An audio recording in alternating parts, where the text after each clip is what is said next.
لا مکان اللہ لا زمان اللہ لا مکان اللہ لا زمان اللہ تو نے بندوں کے دل میں محبت سے اپنے بنایا مکان،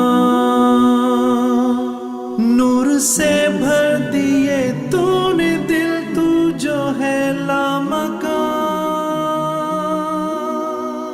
بسم اللہ الرحمن الرحیم۔ تمام معزز مہمانان گرامی کو پروگرام کی دوسری نشست میں خوش آمدید کہتا ہوں۔ عزیزان محترم، جسے میں نے عرض کیا تھا کہ اس وقت الحمدللہ اس پنڈال میں یہ جو 5 سے 7 ہزار کا منتخب مجمع بیٹھا ہے، اس میں تشریف لانے والے ہر مہمان ہمارے لیے بہت ہی معزز ہیں۔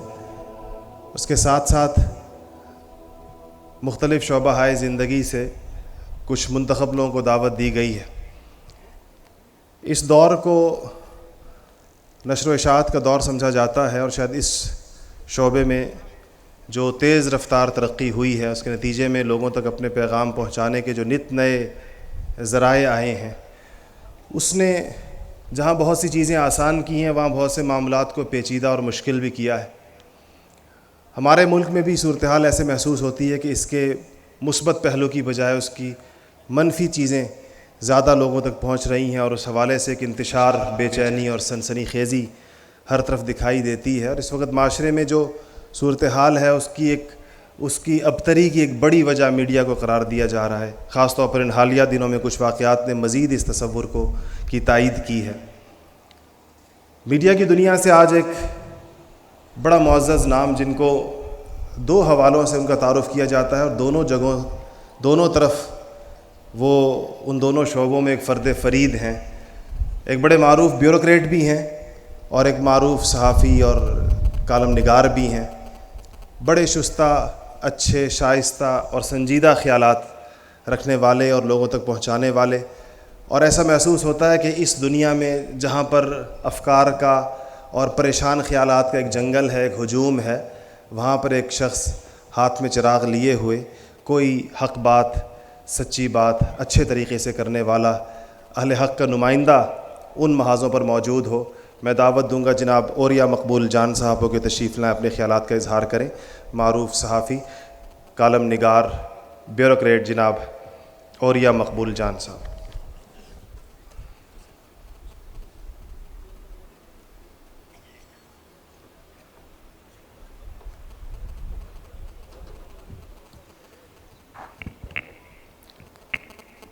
نحمدہ ونصلی علی رسولہ الکریم۔ بسم اللہ الرحمن الرحیم۔ رب اشرح لی صدری ویسر لی امری واحلل عقدۃ من لسانی یفقہوا قولی۔ صدق اللہ العظیم۔ تمام تعریفیں اور حمد و ثنا اس مالک کائنات کے لیے کہ جس نے آپ لوگوں کو اپنے راستے پر چلنے کے لیے چن لیا، اور یہ اس کا انعام ہے کہ وہ اپنے لیے کچھ لوگوں کو منتخب کرتا ہے جنہیں وہ حزب اللہ کہتا ہے۔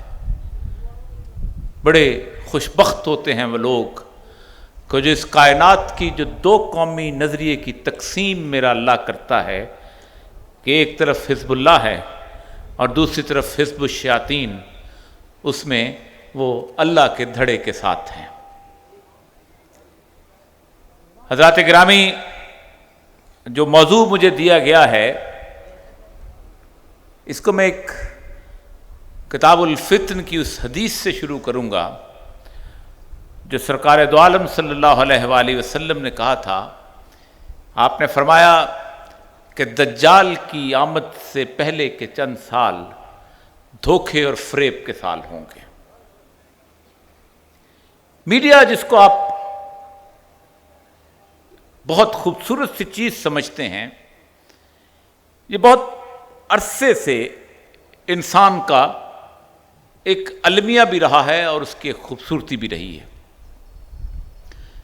یہ زبان و بیان اور قلم، یہ 2 ایسی چیزیں رہی ہیں کہ جنہوں نے انسانوں کے ساتھ کھیلا بھی ہے اور انسانوں کی رہنمائی بھی کی ہے۔ ایک زمانے میں تحریر ہوتی تھی، اس تحریر کو لوگ پڑھتے تھے اور پڑھ کے اس کے دیوانے ہوئے جاتے تھے، اس آدمی کو ڈھونڈتے تھے۔ صدیوں سفر کرنے والے اور مدتوں چلنے والے لوگ کہ جو وہاں جا کے کہیں بیٹھتے تھے اور اس کو کہتے تھے کہ کون ہے وہ شخص کہ جس نے یہ تحریر لکھی جو ہم تک پہنچی ہے، اور پھر اس کی دستبوسی کر کے واپس چلے جاتے تھے۔ پھر زمانہ آیا جب لوگ گفتگو کرنا شروع ہوئے، جب بڑے بڑے جلسے آئے، یہ لاؤڈ سپیکر آئے، اور لوگوں نے پوری رات انسانوں کے جذبات کے ساتھ کھیلا بھی اور ان کی رہنمائی بھی کی اور ان کو راستوں سے بھٹکایا بھی۔ آج کا دور ان چھوٹی چھوٹی چیزوں سے بالکل مختلف ہے۔ یہ جو میڈیا ہے یہ میرے اور آپ کے گھر تک پہنچا ہوا ہے۔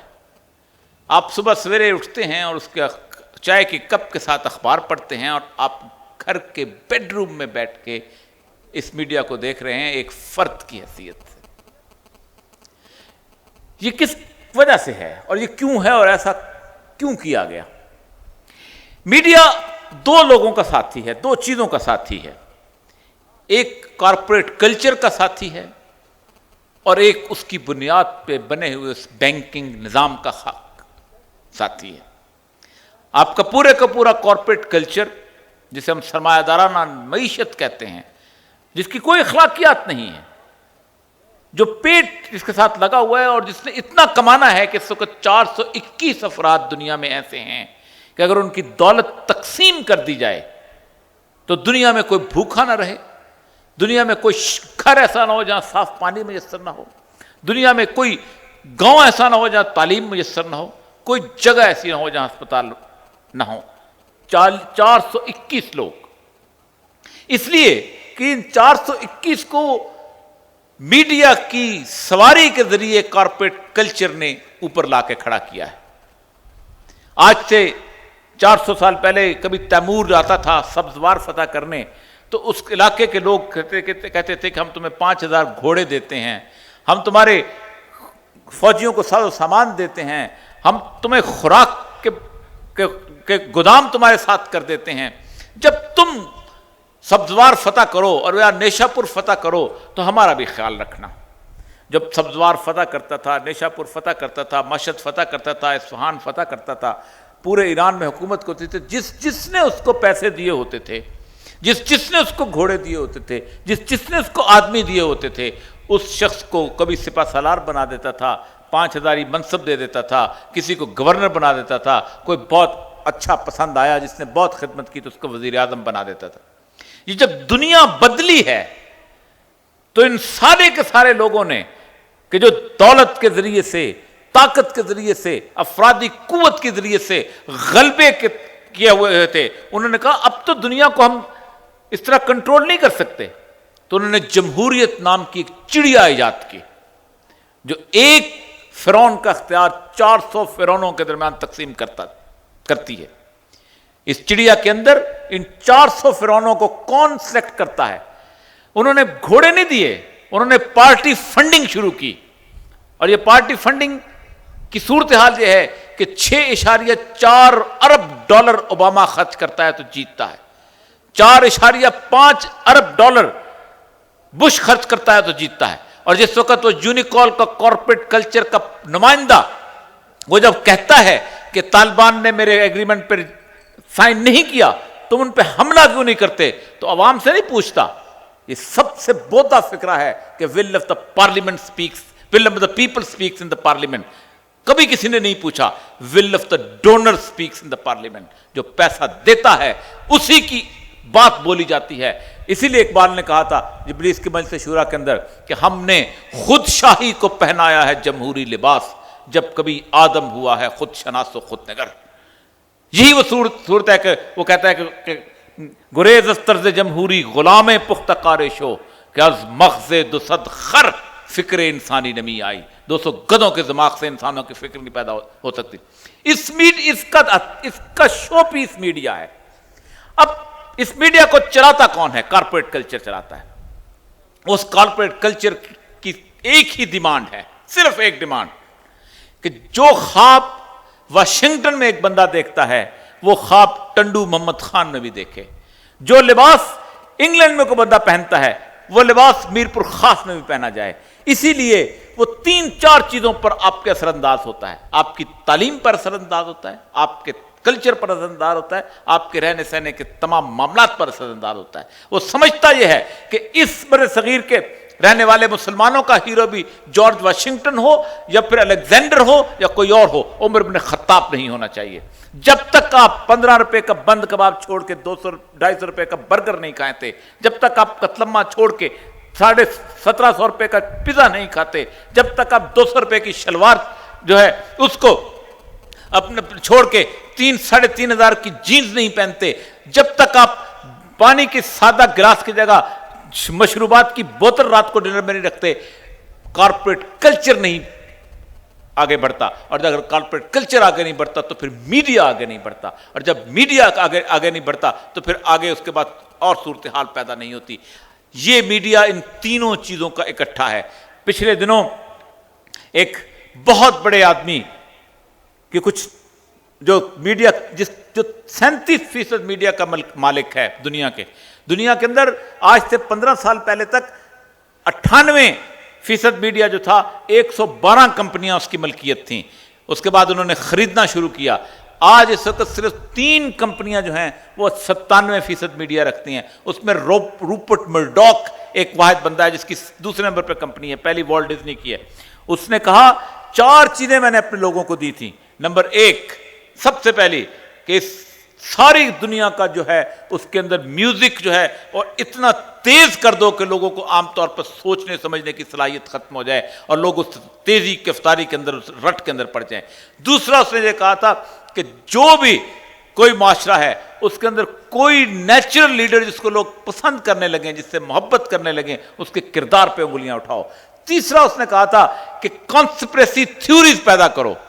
آپ خود سوچ لیں, آپ اللہ تبارک و تعالیٰ کی صفات بیان کرتے ہیں, آپ کہتے ہیں کہ اس کی مرضی کے بغیر پتہ نہیں ہلتا. آپ کہتے ہیں توت الملک من تشاء و تنزع الملک من تشاء و تعز من تشاء و تذل من تشاء. آپ نے یہ ساری صفات امریکہ کے ساتھ لگا دی ہوئی. آپ کہتے ہیں اس پاکستان میں وہ جس کو چاہتا ہے حکمرانی دیتا ہے, جس کو چاہتا ہے وہ حکمرانی سے اتار دیتا ہے, جس کے مرضی کے بغیر پتہ نہیں ہلتا. دس از میڈیا. اس نے کانسپریسی تھیوریز, آپ چھوٹے سے بندے سے جا کے پوچھ لیجئے, وہ آپ کو گھما پھرا کے کہے گا کہ نہیں لوگ تو کچھ نہیں کرتے جا رہے, تو حکمران نہیں جائیں جو آپ تبدیل کرتے ہیں. جیسے وڈیرا ہی تبدیل کرتا ہے, وڈیرا کہتا ہے یہ فوج تبدیل کرتی ہے, اسٹیبلشمنٹ کرتی ہے, نہیں امریکہ تبدیل کرتا ہے. ایک جگہ ایک کانسپریسی تھیوری سے جو شرک آپ کے اندر پیدا کیا گیا. چوتھا اس نے کہا تھا کہ جنسی آزادی کی وہ صورتحال پیدا کر دو کہ آپ اس کا تصور نہ کر سکیں.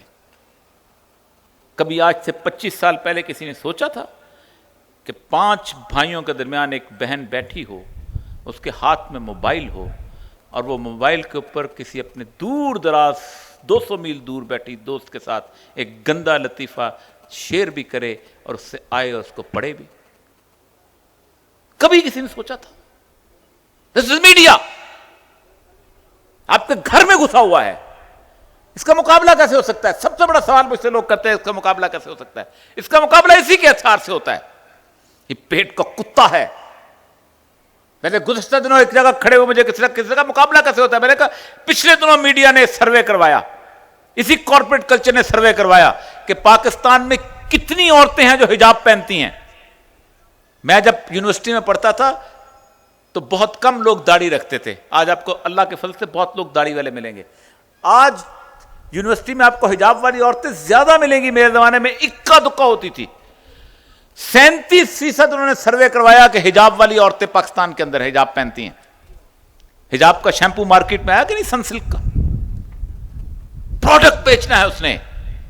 جب تک آپ اس کو بتائیں گے نہیں کہ آپ کی ڈیمانڈ کیا ہے, اس وقت تک میڈیا آپ کو بیچتا رہے گا. اور اس کے مقابلے میں آپ کا پیرلل میڈیا جب تک نہیں آئے گا, آپ کی اخلاقیات کی وہ تمام چیزیں. میں صرف ایک آپ کو مثال دی, آپ سوچ نہیں سکتے. 90% اس وقت ڈرامہ آپ کا ایسا چل رہا ہے کہ جو میرے زمانے میں نہیں تھا. میں نے ایک طویل عرصہ ڈرامہ لکھا ہے جو شادی شدہ رومانس کے اوپر ہے. جوڑے بیوی کا کوئی اور دوست ہے اور خاوند کی کوئی اور دوست بیٹھی ہوئی ہے. ہمارے زمانے میں اس سے پہلے کبھی ڈراموں میں ایسی صورتحال نہیں ہوا کرتی تھی. جان بوجھ کے ایک کلچر بلڈ کیا جاتا ہے, ایک خاندانی یونٹ کو توڑنے کی صورتحال کی جاتی ہے, اس کو پالیسی میکرز کرتے ہیں. ایک اور بات یاد رکھیں, 50% سے زیادہ ایسے لوگ ہیں ہمارے میڈیا کے اندر کام کرنے والے کہ جو نمازیں پڑھتے ہیں, اللہ کو مانتے ہیں, رسول کی تعلیمات پہ عمل کرتے ہیں, لیکن چونکہ پالیسی اوپر ایسی ہے ان کے لیے کام کرتے ہیں. آپ پالیسی میکرز, میں اکثر کہتا ہوں کہ کتاب کالم میں لکھ لیا ہے, ٹھیک ہے, اللہ کے حضور اللہ تعالیٰ میری اس کی قبول فرمائے, اور اللہ تعالیٰ میرے گناہوں کا کفارے کے طور پر قبول فرمائے, لیکن یاد رکھیے جن کے پاس سرمایہ ہے, جن کے پاس پیسہ ہے, پراپرٹی ڈیلر اپنی پراپرٹی بچانے کے لیے پورا کا پورا میڈیا کا ہاؤس کھول دیتا ہے. ہیروئن بیچنے والا جس نے اپنی جائیداد کو بچانا ہوتا ہے, ٹرانسپورٹرز میڈیا ہاؤس کھولے کھڑے ہوئے ہیں. کیا جواب دو گے تم اللہ کے حضور کے جس وقت دجال کا وہ دور تھا کہ جب دھوکے اور فریب کا تھا, اور دھوکے اور فریب کا گاڑی جو تھی وہ میڈیا چل رہی تھی, ہم نے کچھ نہیں کیا, ہم دولت کو سمیٹے بیٹھے رہے. شاید قلم والے کو تو شاید اللہ تعالیٰ کسی نہ کسی طور پہ معاف کر دے, لیکن جس نے ہتھیار خرید کے دینے تھے, جس نے عثمان غنی کی طرح پوری کی پوری اونٹوں کی قطار دے دینی تھی عبد الرحمن عوف کی طرح, اس نے کیا کیا؟ بہت بڑا سوال ہے. آپ کو پتا ہے کہ کتنا بڑا آپ اپنی کتنی بڑی انویسٹمنٹ کرتا ہے آپ کے مقابلے کے اندر وہ, اس لیے کہ یہ میڈیا کو آپ چھوٹی چیز مت سمجھیں کہ یہ ایک ٹی وی ہے. یہ جب سو جاتے ہیں اس وقت بھی جاگ رہا ہوتا ہے آپ کے بچوں کو خراب کرنے کے لیے, جب آپ جاگ رہے ہوتے ہیں اس وقت بھی آپ کے بچوں کو خراب کرنے کے لیے کھڑا ہوتا ہے. یہ جب آپ گھر سے باہر ہوتے ہیں اس وقت بھی یہ کام کر رہا ہے. ایگزیکٹلی اس ابلیس کی پوری صفات پہ پورا اترتا ہے کہ میں ایک منٹ کے لیے بھی آنکھ نہیں جھپکتا, میں اس راستے سے بھی اس کو پکڑوں گا, میں اس راستے سے بھی اس کو پکڑوں گا, میں اس راستے سے بھی اس کو پکڑوں گا. اپنا گھر بھی تباہ کیا, سب کا گھر تباہ کیا, لیکن اس کا مقابلہ کیا ہے؟ کبھی شر کے مقابلے میں خیر کو نہ اسٹیبلش کیا جائے تو آپ چل سکتے ہیں؟ ایک پوری کی پوری آپ ایک آدمی کو اپنی تبلیغ سے, اپنی بات سے, اپنی گفتگو سے کہہ دیں گے. لیکن مجھے آج بھی یاد ہے, میں ایوان رڈلی جو طالبان کے میرے خیال میں ٹائم سے لے رہا ہوں, ایوان طالبان کی کیف سے جس نے مسلمان ہوئے, پہلا کام اس نے وہاں جا کے کیا جب اس نے حجاب پہنا ہے اور اس کے بعد پوری قرآن کی تعلیمات, پہلا کام اس نے یہ کیا ہے, ایک اس نے سوشل آرگنائزیشن بنائی ہے, اور دوسرا کام اس نے کیا ہے کہ اسلام چینل کھولا ہے. وہ کہتی ہے 2 سے 3 افراد روز کے مسلمان ہو رہے ہیں انگلینڈ کے اندر, 3 سے 4 افراد فرانس کے اندر ہو رہے ہیں. نہ ہم بچوں کے لیے کامکس لکھ رہے ہیں, نہ ہم بچوں کو ان کے اوپر چھوڑ رہے ہیں. ایک بات یاد رکھیے, اگلی جنگ کا ہتھیار میڈیا ہے. میں نے شاید آج سے 2-1 سال پہلے بھی کہا تھا کہ جیتی ہوئی جنگ تھی طالبان کی, جیتی ہوئی جنگ. 1000 سال کی تاریخ کے اندر اتنا پرامن دور کبھی زندگی میں اخوانوں نے نہیں دیکھا. میں اس علاقے کے اندر رہا ہوں, میں اس علاقے کے اندر 24 سال رہا ہوں. لوگ یہاں سے اپنے فیصلے طالبان کے پاس جا کے کرانے جاتے تھے. جیتی ہوئی جنگ تھی. دنیا کی تاریخ میں کبھی کسی نے یہ فیصلہ نہیں کیا تھا کہ 97% ہیروئن پیدا کرنے والے علاقے کو 0 ہیروئن پروڈیوسنگ کنٹری بنا دیا جائے. کبھی کسی نے نہیں کہا تھا کہ ٹی وی ویپنائز کر دیا جائے. 1-2.5 منٹ کی کیسٹ چلتی ہے. آج پاکستان کا مولوی بھی ٹی وی پہ بیٹھ کے کہتا ہے ہمیں طالبان والا اسلام تو نہیں چاہیے, وہ کچھ ضرور سے سکتے, ہم معذرت خواہ ہو جاتے ہیں. 2.5 منٹ کی کیسٹ آپ کی 14 لاکھ شہیدوں کی قربانیوں پر لعنت بھیج دیتی ہے. کہاں کھڑے ہیں آپ؟ کس جگہ کھڑے ہیں؟ اور سب کو پتا ہے فیک ہے کس کے ہاتھ میں ہے. اگر 4 لوگ کھڑے ہو کے اس کا کنٹرول لے سکتے ہیں, کل کو کیا جواب دو گے؟ ہم نے 100 منزلہ پلازا بنا دی اور 15 منزلہ پل بنا دی اور اس کے اندر یہ صرف کر دیا. نہیں, سیلاب پہلے روکا جاتا ہے اور پھر اس کے سامنے بند باندھا جاتا ہے اور پھر اس کے بعد گھر کی دیواریں استواری کی جاتی ہیں. اس کی سیلاب ہے اور اس سیلاب کا ایفیکٹ پوری دنیا پہ ہو رہا ہے. چھوٹی سی مثال دے کے جاؤں گا. آج سے جو بزرگ بیٹھے ہیں 50 سال پہلے کی اپنی شاپنگ لسٹ اٹھا لیں. آدھی سے زیادہ چیزیں آپ خریدتے ہی نہیں تھے. آپ شیمپو نہیں خریدتے تھے, آپ ٹیشو پیپر نہیں خریدتے تھے, آپ یہ بوتلیں نہیں خرید, پتہ نہیں کیا کیا کچھ آپ گنتے جائیں. یہ تو صرف اس نے معاشی طور پہ آپ کو جکڑا ہوا ہے تاکہ آپ کسی اور طرف نہ جا سکیں. اخلاقی طور پہ جو کچھ جکڑا ہے وہ اس کا آپ تصور نہیں کر سکتے. میں آج, میرا آدھا خاندان پاکستان کے راستے میں کٹا تھا, میں آج اپنے بچے کو مجھے سمجھانا پڑتا ہے کہ 10 لاکھ لوگ اس لیے نہیں کٹے تھے کہ یہ پاکستان ایک معاشی مجبوری تھی. مجھے کل اس کو بتانا پڑا اس کے اپنے پوتے کے سطح کے بچے کو کہ بیٹا دیکھو ہم وہ قوم ہیں کہ جس نے 1400 سال کے بعد دوبارہ بدر پیدا کیا تھا. کہ ابو قحافہ نے کہا تھا کہ دیکھو بیٹا تمہاری گردن میری تلوار کے زد میں آ گئی تھی اور میں نے تمہیں چھوڑ دیا, اور ابو بکر صدیق رضی اللہ تعالیٰ نے کہا تھا میری زد میں آتی تو اسی وقت قتل کر دیتا.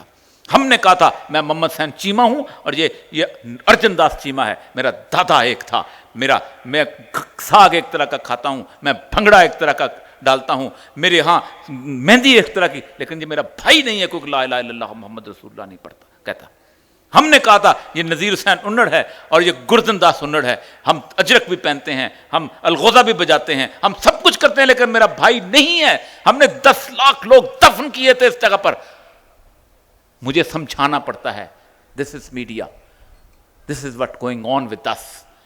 مجھے انگریزی بولنی پڑ رہی ہے, لیکن ایک بات یاد رکھیے, اگر اس سیلاب کو نہ روکا, اگر اس سیلاب کے مقابلے میں آپ کا سیلاب اس کو واپس پلٹنے کے لیے نہ آیا, آپ بنیادیں استوار کرتے جائیں, دیمک آپ کو کھاتی جائے گی. وآخر دعوانا الحمدللہ رب العالمین.